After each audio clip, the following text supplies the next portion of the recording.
Hello students, आज का हमारा टॉपिक है साइक्लोएल्केन्स।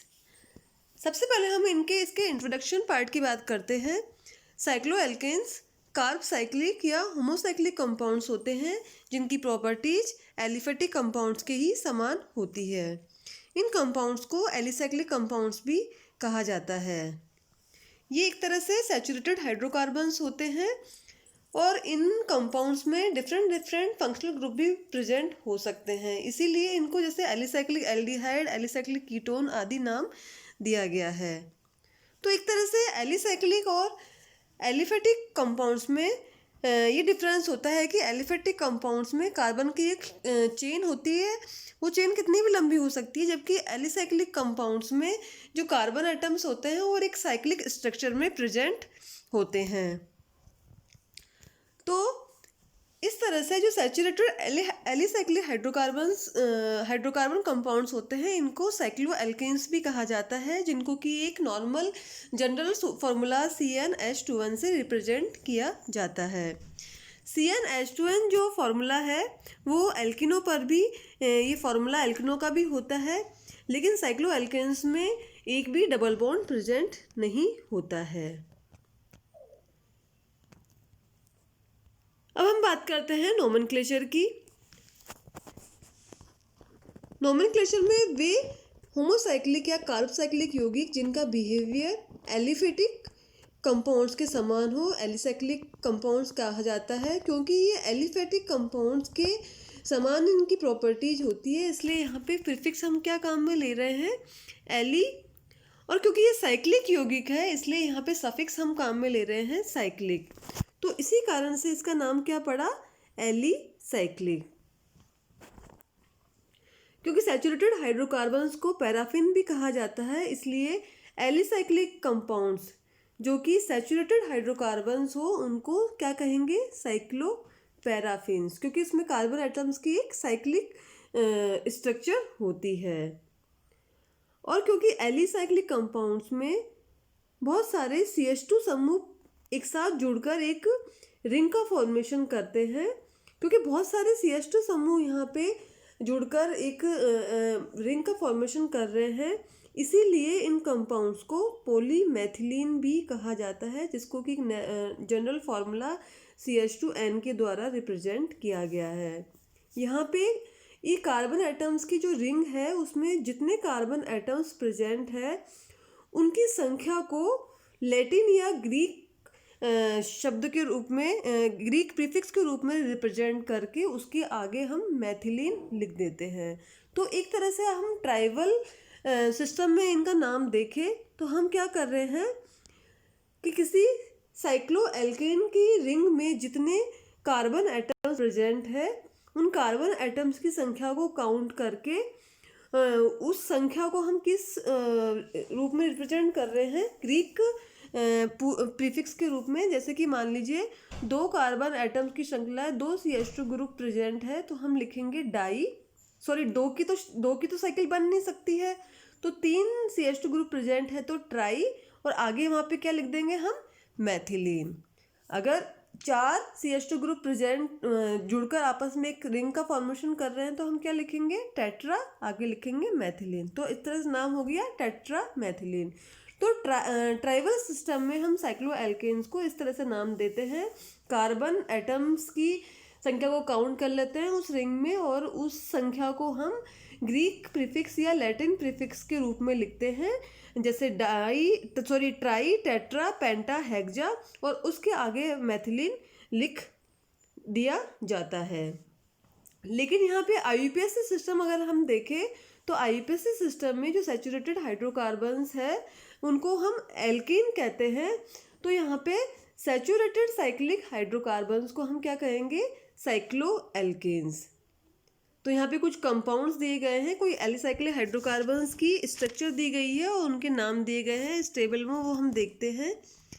जैसे कि यहाँ पे देखिए ये पहला कंपाउंड है जिसका कि जनरल जो फॉर्मूला है वो है C3SH6, क्योंकि इसमें CH2 जो समूह है उनकी संख्या 3 है, तो यहाँ पे ये हो गया इसका ट्राइबल सिस्टम में इसका नाम हो गया ट्राई मैथिलीन। अगर इसका आईयूपीएसी सिस्टम में हम नाम देखें तो क्योंकि ये 3 कार्बन एटम्स की एक चेन है, सॉरी एक रिंग है, 3 कार्बन एटम्स है, तो आगे क्योंकि साइक्लिक स्ट्रक्चर में है इसलिए इसका नाम लिखेंगे साइक्लोप्रोपेन।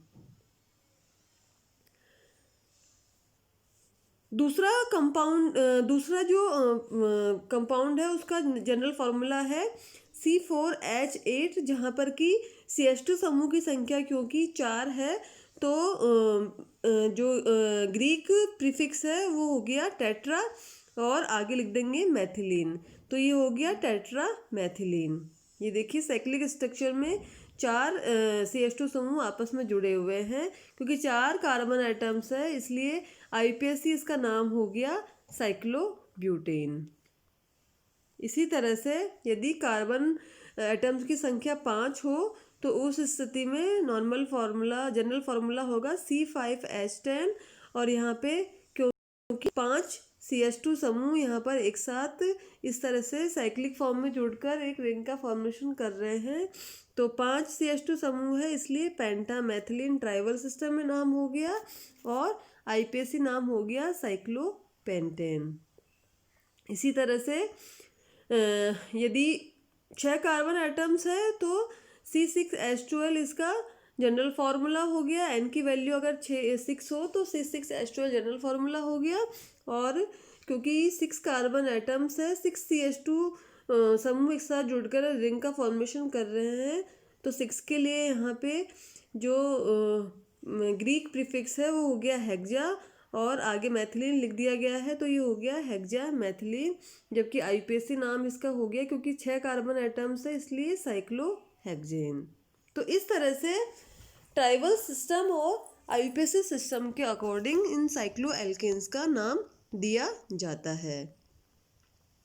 यदि इन साइक्लोएल्केन्स में कोई सब्स्टिट्यूएंट ग्रुप प्रेजेंट हो तो उस स्थिति में जो नोमेनक्लेचर होगा वो सब्स्टिट्यूएंट साइक्लोएल्केन के फॉर्म में किया जाता है, जैसे कि एल्किल साइक्लोएल्केन, हेलो साइक्लोएल्केन या एल्किल साइक्लोएल्केनोल। ठीक है, तो यदि मान लो एक से अधिक सब्स्टिट्यूएंट ग्रुप उस कंपाउंड में प्रेजेंट है तो नंबरिंग हम उस कार्बन एटम से करते हैं जहाँ की जो सब्स्टिट्यूएंट ग्रुप है उसका अक्षर, उसका जो अल्फ़ाबेट होता है वो क्या होता है उसमें अल्फ़ाबेट के अकॉर्डिंग पहले आता हो। ठीक है, इंग्लिश अल्फ़ाबेट के अकॉर्डिंग पहले आता हो, तो उस स्थिति में हम उस डायरेक्शन में हम उसकी नंबरिंग करेंगे जिस तरफ से जो सब्स्टिट्यूएंट ग्रुप्स है उनको कम से कम नंबर मिले। तो यहाँ पे पहला एग्जाम्पल दिया हुआ है, यहाँ पे देखिए पहला एग्जाम्पल है, ये 6 कार्बन एटम्स की एक रिंग है जिसमें कि आइसोप्रोपिल ग्रुप यहाँ पे जुड़ा हुआ है, तो इसका नाम हो जाएगा आइसोप्रोपिल साइक्लोहेक्सेन, क्योंकि 6 कार्बन एटम्स की यहाँ पे ये श्रृंखला है। दूसरा एग्जाम्पल है जिसमें कि 5 कार्बन एटम्स की एक वलय है, और इस वलय में एक तरफ CH3 ग्रुप जुड़ा हुआ है और एक तरफ C2H5 ग्रुप जुड़ा हुआ है, मतलब मैथिल और एथिल ग्रुप जुड़ा हुआ है। तो हम अगर इंग्लिश अल्फ़ाबेट देखें तो इंग्लिश अल्फ़ाबेट में एथिल जो ग्रुप है वो इसका पहला जो अक्षर है वो ई है, और मैथिल में एम है तो ई पहले आता है, तो इसलिए यहाँ से इसकी नंबरिंग शुरू करेंगे और ये कोशिश करेंगे कि ये जो दूसरा ग्रुप है इसको कम से कम नंबर मिले। तो इधर से नंबरिंग करते हैं तो इसको 3 नंबर मिलता है, इधर से नंबरिंग करते हैं तो इसको 4 नंबर मिलता है, इसलिए इसकी नंबरिंग इधर से करते हैं 1 2 3, तो ये हो गया 1 एथिल 3 मैथिल साइक्लोपेंटेन, क्योंकि 5 कार्बन एटम्स की ये एक रिंग है। थर्ड एग्जाम्पल पर जाते हैं, तो थर्ड एग्जाम्पल में एक 6 कार्बन एटम्स की एक रिंग है जिसमें कि एक तरफ CH3 ग्रुप जुड़ा हुआ है और एक तरफ अल्कोहलिक ग्रुप जुड़ा हुआ है। तो क्योंकि अल्कोहलिक ग्रुप को हम यहाँ पे क्या करेंगे, प्रायोरिटी देंगे, क्योंकि मेन ग्रुप है, एक तरह से मेन फंक्शनल ग्रुप है, तो नंबरिंग देने पे क्योंकि यहाँ पे क्या हो रहा है, नंबरिंग देने पे यहाँ पे 2 पोजीशन पे ये मैथिल ग्रुप आता है, तो ये हो जाएगा 2 मैथिल साइक्लोहेक्सेनोल। फोर्थ एग्जाम्पल है जिसमें कि 5 कार्बन एटम्स की इक्वल है और हेलोजन एटम जुड़ा हुआ है, क्लोरो एटम जुड़ा हुआ है, तो ये हो जाएगा क्लोरोसाइक्लोपेंटेन। लास्ट एग्जाम्पल है, लास्ट एग्जाम्पल में ये देखिए, क्योंकि 3 तरह के सब्स्टिट्यूएंट जुड़े हुए हैं, अलग अलग तरह के सब्स्टिट्यूएंट है। यहाँ पे हम जब नंबरिंग देंगे तो नंबरिंग में यहाँ पे हम इंग्लिश अल्फ़ाबेट्स का ध्यान रखेंगे। यहाँ पे एक मैथिल ग्रुप जुड़ा हुआ है, एक एथिल ग्रुप जुड़ा हुआ है, एक क्लोरो ग्रुप जुड़ा हुआ है। तो क्योंकि यहाँ पे क्या हो रहा है,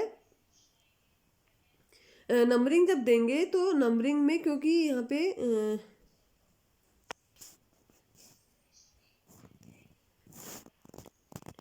नंबरिंग यहाँ से स्टार्ट करेंगे, मैथिल मैथिल ग्रुप से यहाँ से नंबरिंग स्टार्ट करेंगे, क्योंकि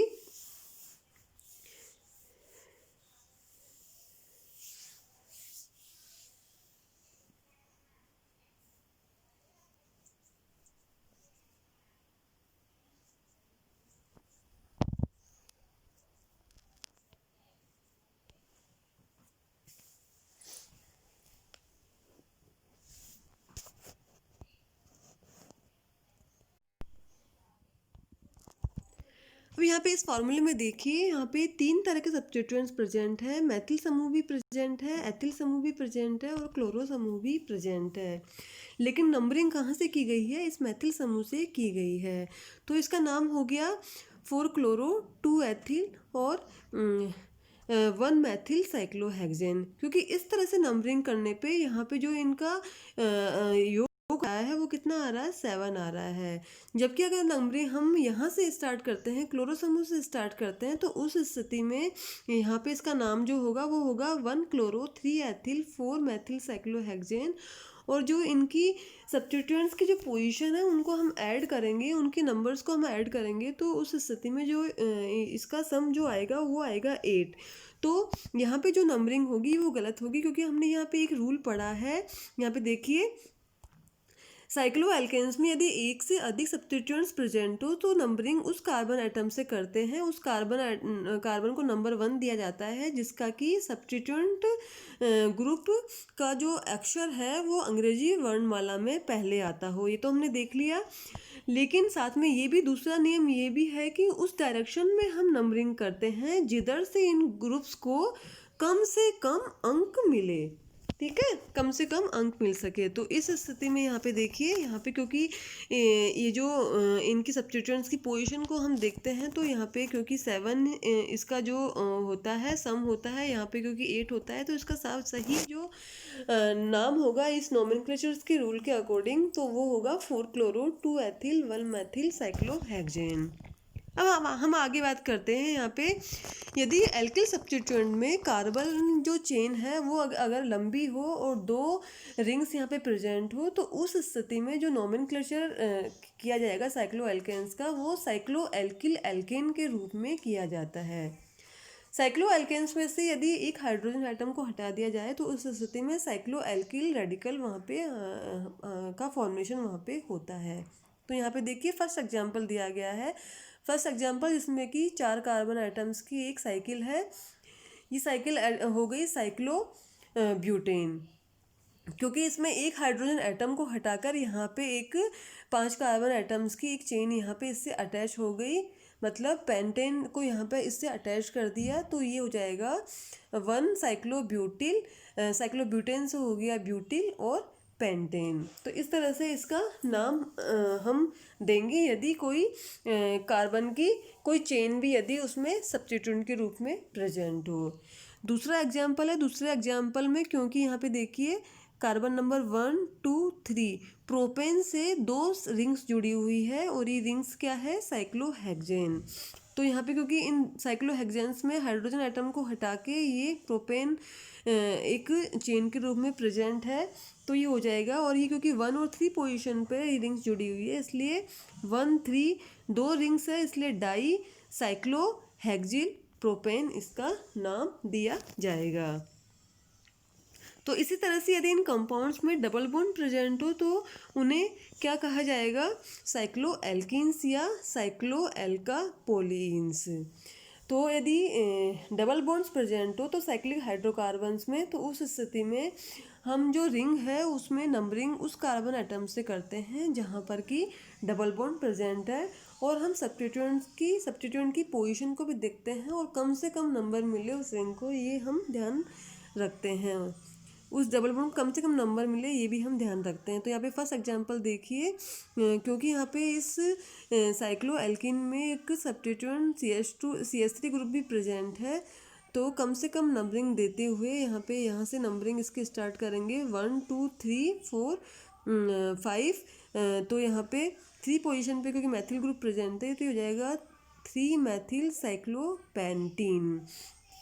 इसी तरह से दूसरा एग्जाम्पल देखिए, तो दूसरा एग्जाम्पल में भी क्योंकि 1 और 3 पोजीशन पे, यहाँ पे देखिए 1 और 3 पोजीशन पे डबल बॉन्ड प्रेजेंट है, तो जाएगा ये 1,3 साइक्लोहेक्सा, क्योंकि 2 डबल बॉन्ड है इसलिए डाईईन। ये जो साइक्लो एल्केन्स होता है इनका जनरल फार्मूला जो होता है CnH2n होता है, जो कि एल्किनों के समान होता है, लेकिन इनमें कोई भी डबल बॉन्ड या अनसैचुरेशन यहाँ पे प्रेजेंट नहीं है। और क्योंकि कार्बन चेन जो है वो क्लोज्ड हो रही है यहाँ पे, इस कारण से एल्केन का जो फार्मूला है उसमें से 2 हाइड्रोजन एटम्स की संख्या को कम कर दिया जाता है, और इस तरह से इनका फार्मूला एक तरह से दिया गया है। तो मोनोसाइक्लिक कंपाउंड्स में जो रिंग की साइज है उसके आधार पर इन कंपाउंड्स को क्लासिफाई किया गया है। तो यहाँ पे जब इनका क्लासिफिकेशन देखते हैं साइक्लो एल्केन्स का, तो 4 तरह से इनको क्लासिफाई किया गया है।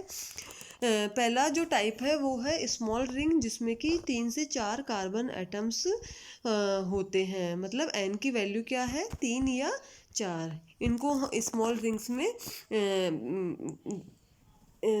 क्लासिफाई किया गया है। दूसरा टाइप है कॉमन रिंग, जिसमें कि 5 से 7 कार्बन एटम्स होते हैं और जो एक रिंग के रूप में प्रेजेंट होते हैं, तो n की वैल्यू यहाँ पे 5 to 7 हो गई। तीसरा टाइप है मीडियम रिंग, जिसमें कि 8 से 11 कार्बन एटम्स होते हैं, तो 8 से 11 मेंबर्ड ये रिंग वाली साइक्लो एल्केन्स होते हैं, n की वैल्यू 8 to 11 होती है। और फोर्थ टाइप है जो कि है लार्ज रिंग, जिसमें कि 12 या उससे अधिक कार्बन एटम्स प्रेजेंट हो और मिलकर एक वैले का फॉर्मेशन कर रहे हैं, तो n की वैल्यू यहाँ पे 12 या उससे ज़्यादा हो गई। इस तरह की कैटेगरी में, लार्ज रिंग वाली कैटेगरी में उन साइक्लो एल्केन्स को शो किया गया है। तो इस तरह से 4 कैटेगरी में साइक्लो एल्केन्स को डिवाइड किया गया है।